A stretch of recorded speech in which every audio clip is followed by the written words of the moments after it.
कबीरदास का एक दोहा है, कस्तूरी कुंडल बसे मृग ढूंढे बनमाही।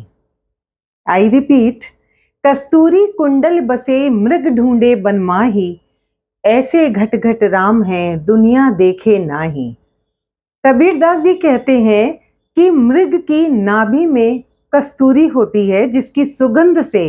वो बावला होकर के, दीवाना होकर के जंगल में भटकता फिरता है, इधर उधर उस खुशबू को खोजता फिरता है, जबकि उसको, उस नादान को ये नहीं पता कि ये खुशबू तो उसके भीतर ही समाई हुई है, उसकी ही नाभि में जो कस्तूरी है वो महक रही है। कुछ ऐसे ही हाल है हम मनुष्यों का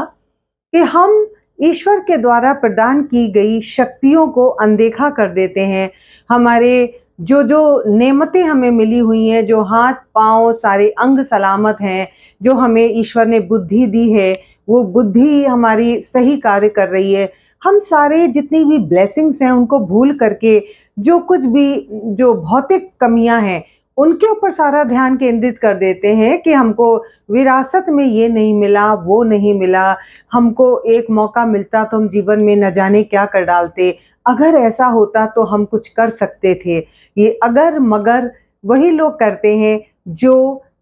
हौसले जिनके कमजोर होते हैं, जो कुछ बड़ा करने से डरते हैं, जो लड़ने से पहले ही हार मान लेते हैं।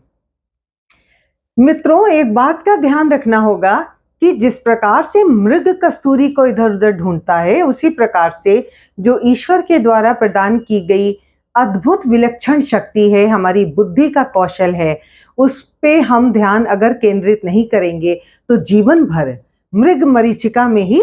भटकते रह जाएंगे और कुछ ना कर पाने का जो दंश है उसको